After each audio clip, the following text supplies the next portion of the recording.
Good afternoon, ladies and gentlemen. It is January the 8th, 2025. This is our second episode of the new year, and we are shining bright. Today, my very special guest is Rob Rose with the Denver Metro Chamber. How are you? I'm wonderful, Erica. How are you? I'm still reeling from yesterday. Yesterday was an incredible event. We were at the most exclusive, beautiful museum. Why don't you tell them the name of that event and where we were yesterday? So yeah, we are at the museum downtown, right off of Broadway, right behind our lovely library, nooked in there. A lot of very creative space, both inside and out. And it's our annual legislative preview breakfast that we do. So we had a full room.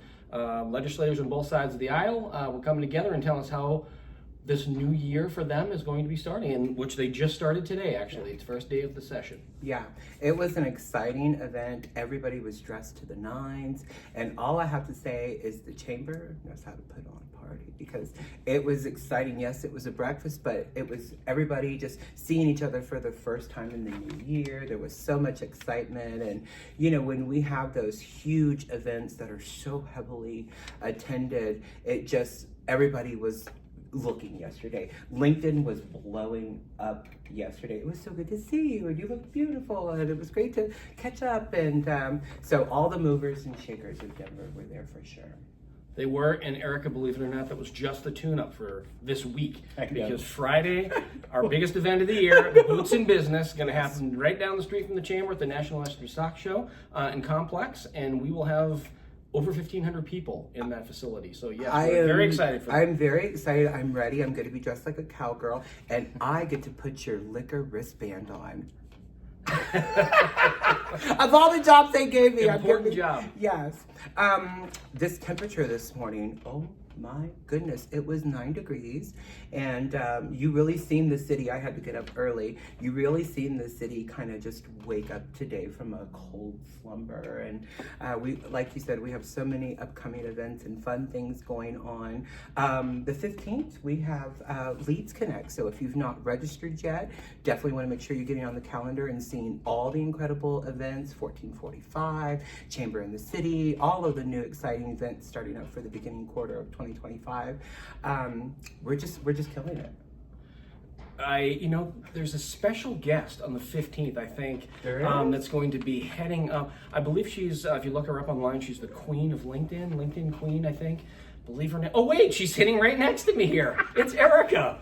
Yes, we are going to be doing a deep dive into LinkedIn on the 15th here at the Chamber, 11 a.m. Make sure that you are registering, because you have to be registered to be able to attend. We're going to feed you lunch. You're going to get a takeaway that you're going to take back to your office and be able to implement all those amazing things on your LinkedIn so you can be princess. So now we're going to dive deep into your background here. Rob, can you share a little bit of your background and how you ended up in your current role at the Denver Metro Chamber? It is one of my favorite stories, Erica. Pun intended, because it is really a story. I have been with the Chamber. I'm going into my 26th year here at the Chamber. So I love this place, and even more so, I love our members. That's what keeps me literally coming in from Parker, by the way. So I get a 20, who's counting, but 25 miles every day that I drive in to the Chamber. When I started 25, almost 26 years ago, I started through our Small Business Development Center that we had at the time. So the Denver Metro Small Business Development Center was a place that a lot of, and continues to be a place where a lot of budding entrepreneurs and entrepreneurs are looking to get to that next level of success. They start out there because it's a safe place for both education and training programs where they can get started and grow, as well as working with our 20 plus consultants that they have at the Small Business Development Center in any area of business, quite honestly, whether it's just getting the facts of how do I start up, do I talk to the Secretary of State and why, also about finance, marketing, you name it. Those consultants are there free of charge for you at any time. So that's where I cut my teeth at the Chamber. Had so many small businesses start and love their stories, so much so that it kind of flew into, I think, a little more education training programs is what we needed more for those folks. They were looking, they were hungry for that. So we took that sort of to the second level. That's where it sort of spilled into the Chamber of Commerce at the time. They didn't have as much education and training, so we brought those together. and sort of my crossover to the chamber started at that point, although I've bounced back and forth over 25, 26 years between the SBDC and the chamber. Currently still at the chamber on that full-time, working a lot of different programs for our members, anything from a basic leads connection, a pipeline feeder, all the way through manager level programming, development for those folks, as well as the budding entrepreneurs. And then we go right to C-suite individuals, and we want to make sure that we're giving them the type of training that they need as well. Yearly, I look forward to, and this is going to be my third year with the chamber, I look forward to seeing you as the bartender. I look forward to seeing your little Christmas suit you wear, because you're so cute. And we have such a good time. And, you know, it's business, it's members getting together and connecting and doing more business. It's learning policy procedure. It's going to amazing events. There's so many things that you're so heavily involved with here. And myself, as a member, and all of our other members, as well as the staff here, you are like a staple here. So we're actually filming live in the chamber. We're in a different area that I've never been into. The chamber is huge, and it's one of the largest in Colorado, and 157-year-old, which is pretty incredible just to stop and think about that.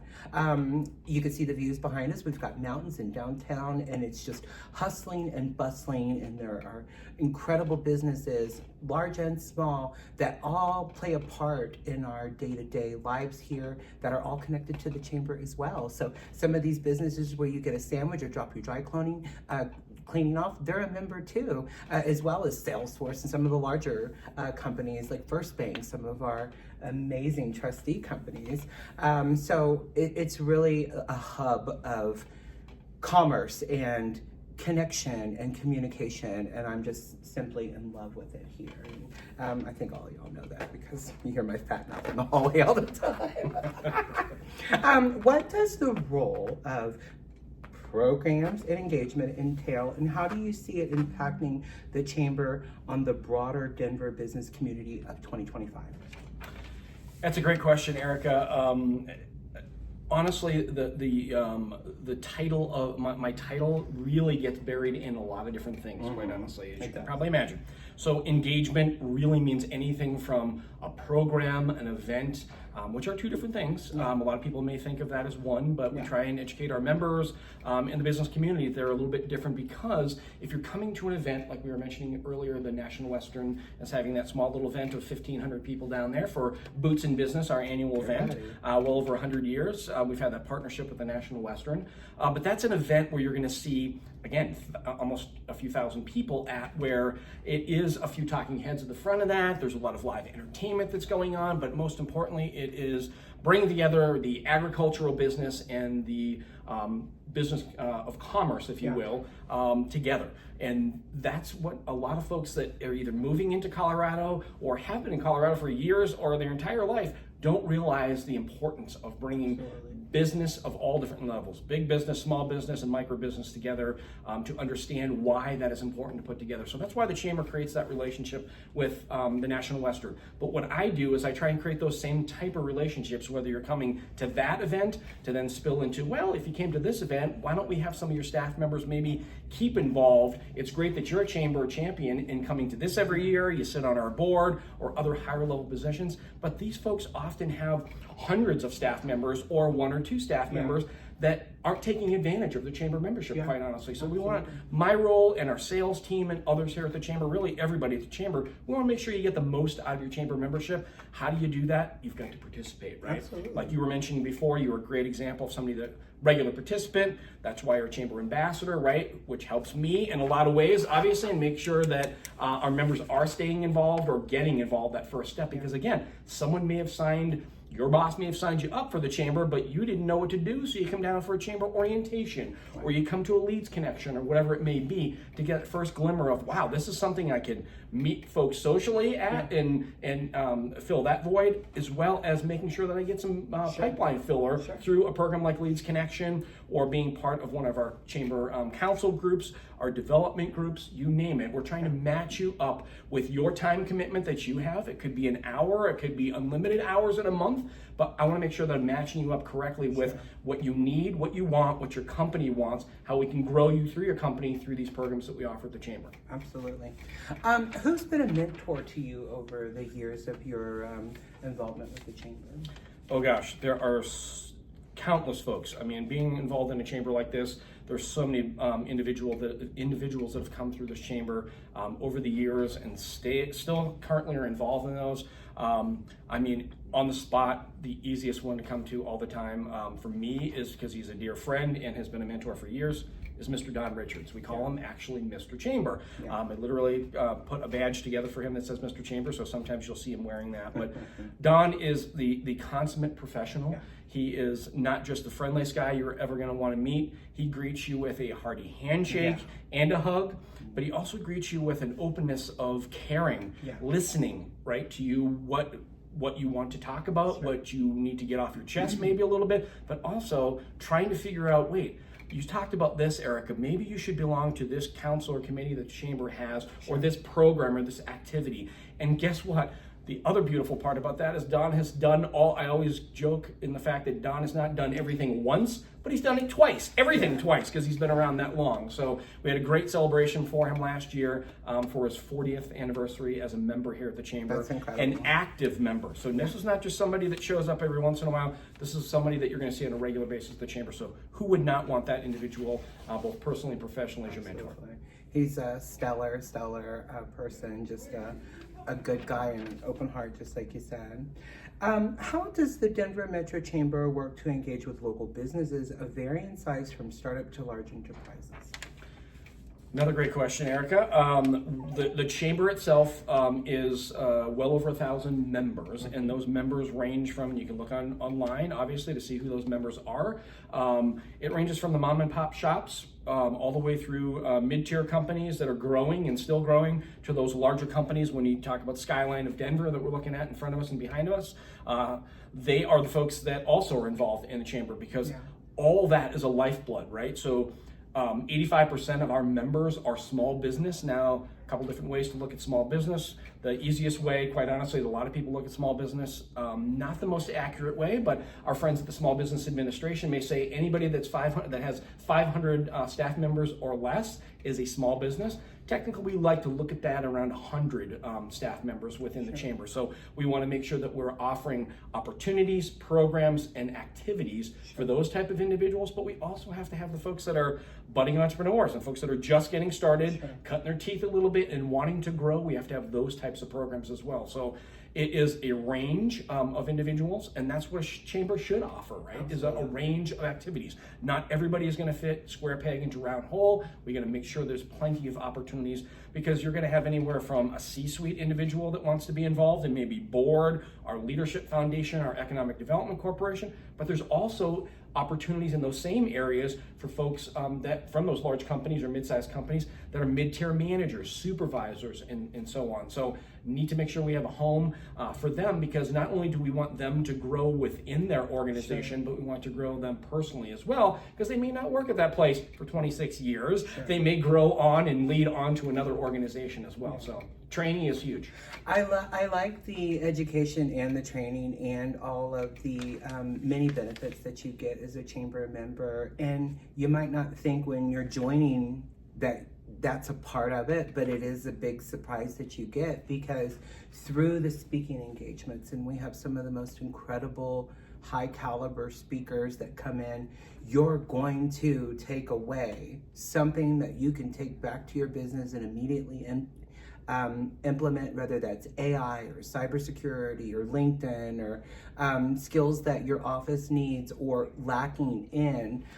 So some of the speakers of 2024 were just phenomenal. We had, and I many a time just sitting there in my little book writing and reading and absorbing that information and taking it back and making some changes that I need to be the best version of myself in business. How does the chamber foster diversity, equality, and inclusion within its programs, and why is that important for the future of Denver's business ecosystem for 2025? Is very important. Some would say vitally important to make sure that everybody has a seat at the table, quite honestly, right? That is one of the pillars within not only just Chamber, which, by the way, adopted that through our Leadership Foundation, and they did that many years ago. They have many different programs within Leadership Foundation that use that in about 5 different areas of focus that are core to that sort of DEI statement, right? That everybody has a seat at the table. We are in a nurturing environment within this chamber, within this Denver business community. We want everybody to, everybody's going to have a say in that, right? Because not everybody knows everything, right? The more people we bring to the table, the more opportunity that we're going to have to grow, to change, to develop. Because quite honestly, this may not be our best Denver right now, which I believe it's not. I've been here for a while. We've been through ups and downs. We've all been through that in business. We've also all hit this thing called the pandemic that we're slowly climbing out of right now. I think we're all sort of still eager to get really out of that so that we can get to that next level where we were. Unfortunately, some of the things, quite honestly, at our event yesterday on the Legislative Policy Breakfast, we were talking about that, how a lot of unfortunately, some of our numbers are going down. So our rankings, when we used to be in the top 10 in a lot of different categories, from growth, from development, startup, policies and procedures when it comes to starting a business and things of that nature, are slowly starting to tick downward, right? The Colorado paradox is one of the things that we talk about at the Chamber a lot, which is tough, trying to keep homegrown students that go to college here to get into business here and not leave to a different state for different opportunities. So we want to make sure that we're doing that. Well, that I think lays the foundation in a lot of these programs and activities that were, again, born out of our Leadership Foundation programming that they still run today through their Impact Denver, Leadership Denver Fellows program, are now definitely trickling into the chamber wide so that we can do that same activity and same activities, if you will, through our general chamber membership, which is vitally important because they're coming to us as leaders as well to say, we're starting or want to start programs like this. How can we do that? We want to go to a leader within the industry. Show us how to do that. I think diversity in Denver is very important. And, you know, last year we had a political year, and that's as much as I'm going to say on that. And there was a lot of uncertainty and questioning and where do we go and how do we get there. Diversity was something that was not talked about. I know the commitment to policies and procedures and all of the legality of things that are coming down the pipe in 2025.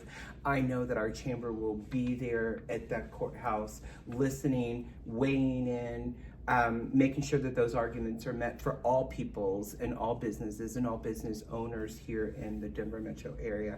It is really important, and I think it is going to be a hot topic in 2025, making sure, like you said, everybody has that seat at the table, which is absolutely imperative. So hats off to voices the chamber need to be heard. Our government affairs team, second to none in the fact that we heard from them yesterday at our event, but they are literally starting a battle today. Day one of the session, which runs up until May, and that team downstairs is going to work a lot of hours to make sure that, again, voices are heard and arguments are made when they need to. So we're going to, this chamber has got to be that voice for our members. So we want to make sure that, as you mentioned before, we are a voice from the largest oil and gas companies all the way down to the mom and pop shops that own a coffee shop around the corner, and making sure that each one has a voice, and we're strengthening those voices through what we have. Absolutely, and it just makes me happy to know that my chamber is working for a good community for all of us.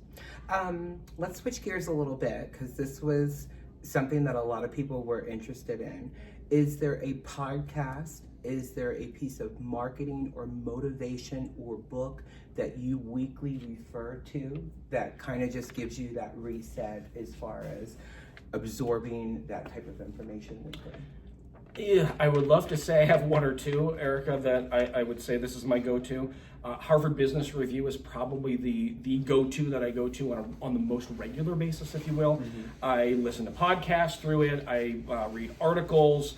I mostly listen to articles because I am not a big reader. I love to listen to articles, but and I have, when I mentioned my commute back and forth to lovely Parker, Colorado, I have plenty of time in the car to do that. So it's definitely one of my, that and listening to KOA in the morning every day. My ride into the chamber. The folks at KOA, they're amazing. And I want to just, you mentioned them, I want to say thank you so much. They ran an ad for quite some time for Hart Heating, Cooling, Plumbing, Electric, so shout out to them.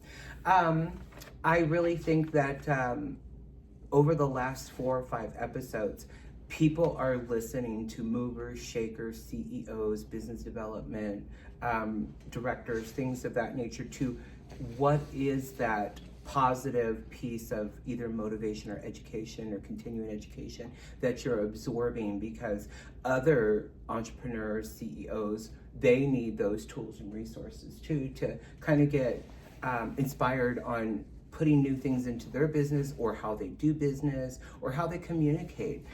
Communication was a very big topic in 2024. Some people like texting, some people like emails, some people like Zoom calls. So learning the way that someone likes to communicate is really important as well when we're reaching out as ambassadors to our members and new members to welcome them and to get them into engagement in our calendar. Everybody is different. So some people love that phone call. Some people want that email. Some people want to browse at it and move on, and I'll see you there. So learning that in 2025 is going to be a big thing for me too, is how do you like to communicate with me? What is the best communication? And then going on that. And I just want to thank ChatGTP because I would be lost without it. People are getting on a new level of professionalism, and I'm here for it. I would just like to add one thing to that, Arica, if I may. I totally agree with you. I'm hoping that 2025 brings a little bit more of the face-to-face communication. That older generation, if you will, guy that loves the face-to-face. That was sort of handshake, look in the eye, handshake, look in the eye. A hug occasionally, of course, to meet somebody there at said event or whatnot. And I think, yes, I love that Zoom is still there, and it's definitely a tool that can be utilized in an effective way, as long as it's not used as that crutch of, I don't want to go to that event, I don't want to meet with that person, but I can sort of go on camera and do that down south, up north, or east or west. Like I said, I love it as a tool because it opens up new opportunities. It could be a little cold too. It could be a little cold. Absolutely. So I'm hoping that this is the final page that we sort of turn over to revitalizing the downtown area, as we're talking about the 16th Street Mall, which has already opened up several of their blocks, but not fully. That'll happen in the summer of 2025, which we're certainly looking forward to, because if people don't connect that with this Chamber of Commerce, let me explain how that a little bit, how that works with us and against us sometimes. So it's working a little bit against us now. Some of those businesses that have been struggling because they haven't had the traffic, the foot traffic downtown for a lot of different reasons. The construction itself, the diversion, and sort of the labyrinth of trying to get through the 16th Street Mall the way it is and has been for the last little bit now. But more importantly, how the opportunity of bringing folks back to the office now more and more will open up more opportunities for somebody to go get a hamburger or a lunch or a happy hour at one of those venues that are on the 16th Street Mall. Because guess what? The more vibrant traffic that we have down there opens up to the folks that are down the street at the convention center when there's a convention there, or they're in town for something else pleasurable, and they come down and say, wait, maybe we should have our conference here in Denver next summer or whatnot. If they see a vibrant downtown area, they're definitely going to want to do that. And that's hand in glove with the chamber. And it's also so huge because we have major event spaces here and inside the chamber as well. I want to talk about that in a few minutes. That have all types of different events, home shows and things yearly that go on. And like you said, that is so important. We're right here on Market, but one block over is Laramie, and the restaurants that are in the area 1 block away from the chamber are delicious as well. And like he said, 16th Street, I've had to drive through it today. The bumps and the partitions between 17th to 15th have been taken down now. So you can easily drive through there. When you're going through, you don't see fences and gates. You can actually see all the new artwork and stuff they put in the streets and the walk-throughs and all of the businesses that were able to hold on and get through that are going to reap the rewards this summer and this spring as all of the visitors come back into our area. We have more and more events and functions. It's going to be booming. So I'm happy that you included 16th Street Mall and talked about Laramie because they are important, vital hubs here in downtown. Absolutely. And they're so important. And those business owners are relying on us as well. When you have a meeting or a function and you come down, you need to grab a lunch, like he said, or drinks after that meeting. Can you talk a little bit about some of the program initiatives that you're particularly excited about at the Chamber for 2025 upcoming? Other than Boots and Business on Friday. Yeah, I mean, we have a full slate of opportunities. I always jokingly say, but reality is we could fill your days and nights with activities here at the Chamber. That calendar is a joke. It is not to overwhelm, but it is to sort of explore the opportunities that you have with your chamber. It's not just a chamber that you come to, and if you just come to Leads Connection, or if you just come to our 1445 Connect networking opportunity quarterly, that's great that you're diving into that, but, or Chamber in the City for that matter as well. But if that's the only thing you're doing, I always challenge, and you probably heard this as others did, at the end of 2024, I challenge everybody every year. Great that you're coming to this event or have been a regular at that event. Open your mind and open your sort of calendar to a little bit more. Tell somebody or tell a few somebodies back at the office to come with you to the next event, and come to a different event that's what you normally come to, or a different program that you didn't participate in the past that will open up doors. I guarantee it will open up doors, whether it's something through, again, our Economic Development Corporation, our Leadership Foundation. Government Affairs team is putting together some new councils, bringing those back. So that's one of the highlights of 2025. Our Government Affairs team, in addition to getting kicked off with session, the prior work that they were doing up until that was reinventing our former committee structure that we had that was so popular that, again, not by their fault, but through the pandemic and other things that happened, they have now re-energized, revitalized that to now councils that are happening. So opportunities through Government Affairs for any level of member to get involved, to some special opportunities for our higher level members to get involved there. My world, it is sort of, I like to say it's status quo in the fact that we're offering similar programs that we did last year, but every year we revamp those programs, bring it up to the next level. We're looking at new opportunities through our Leads Connection. Our Chamber Business Councils had its first year last year. We're still sort of finishing up with those folks, and we are adding more and more, working with more business coaches and facilitators and things of that nature to make sure that we're bringing more for you as a chamber member. So looking forward to that in 2025 for sure. We have some beautiful event spaces here at the Chamber. The question has been asked to me as an ambassador a couple times, and I just direct them to you to question because I never want to overstep. Are there event spaces that our members can rent out and reserve out for their events and functions and speaking engagements? Absolutely, yes. So kind of a twofold question. Yes, they are. Typically, all that's going to run, the rental space runs through our front desk, Auburn. She's the one that manages all those contracts with folks, and it literally could be a room like we're in today that would hold up to about 15 people, all the way up to 115 or 150 people in some of our larger training areas, our boardroom downstairs. So we like to make that opportunity available, obviously, at a very discounted rate to our members compared to maybe a hotel or an event space that may be a little bit more than that kind of a thing. So that is something we do on a regular basis. That was a question that I got asked a lot in 2024. Finally, what advice would you give to someone starting a business, thinking about expanding into the Denver area, especially in the terms of leveraging the resources provided by the Chamber? Oh gosh. How much time do we have left? I happen to have a PowerPoint that I can put. No. Really, again, you've echoed this in this conversation with 157 years strong with this chamber. Our partners are different teams within the chamber that I've mentioned a few different times now. I would be remiss if I didn't mention the Small Business Development Center. So it's a network of 14 different small business development centers in the state that are anywhere from getting people to a business idea or on a cocktail napkin they wrote down to those next right to the ribbon cutting. Right to a ribbon cutting, which we have done absolutely before.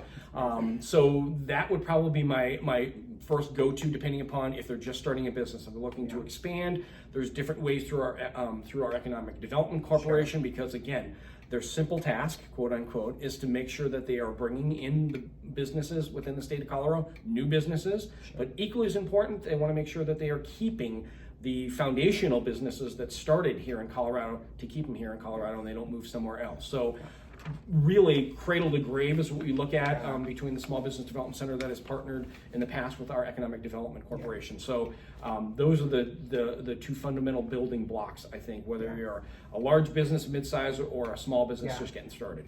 Before I ask my final two questions before we end this beautiful episode, I did have a message from a member, and that member was Mike Townsend and Richard Anderson. They are the owners of Heart Heating, Cooling, Plumbing, and Electric.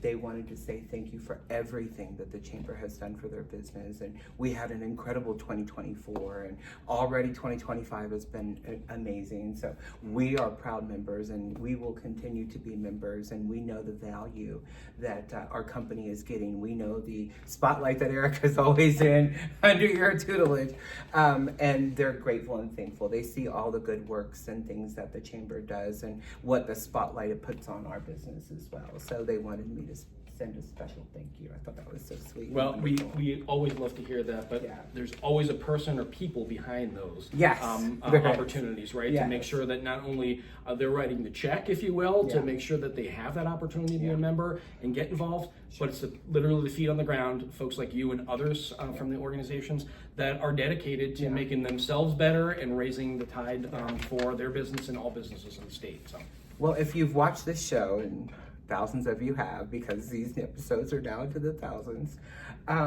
If we can go back in time to your 15-year-old self, little Rob, what would be the biggest thing that you would say to your younger self to prepare you for where you're setting at right now?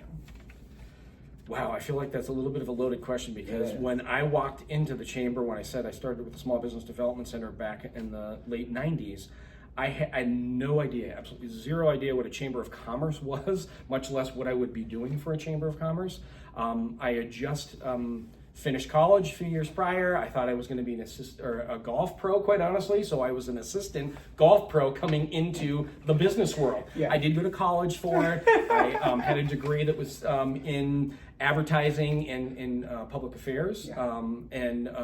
I didn't necessarily see that come to fruition after graduation like a lot of folks did, because at that time in the late 90s or mid to late 90s, it was a tough environment for that. The advertising industry and others that I thought I was going to get into didn't work out. So that was a tough step. So when I was even younger than that, I think golf was probably on my mind, and I thought I was going to be a professional golfer.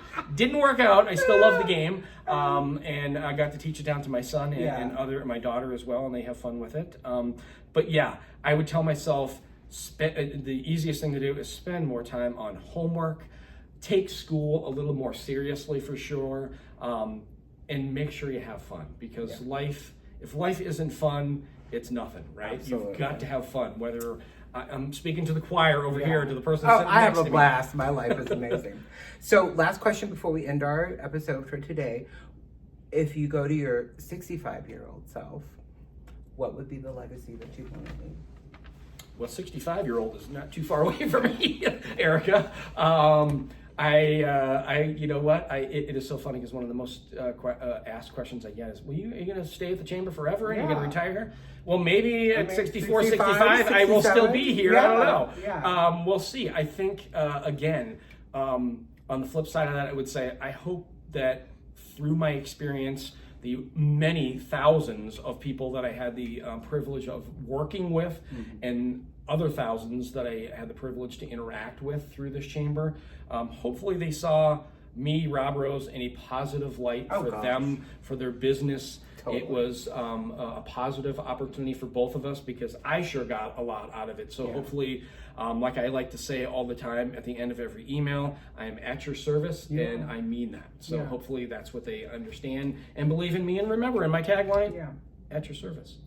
That engagement with you, anytime anybody has a conversation with you in parts, they know that they've spoken to someone stellar, and they're getting 100% authentic, amazing person. So I absolutely love and respect you to death. Did you know that? Thank you. Look at gushing gushing all over my guests today. I want to thank you so much for coming on the show today. Did we kind of cover everything you wanted to kind of cover? And then some. Anything Yes, we thank missed? you. It was a privilege. I appreciate it. Handles that they can reach out to you, social media wise, LinkedIn? Oh my God. Again, I'm an older guy, so social media isn't me. We have a team that does that for me, luckily.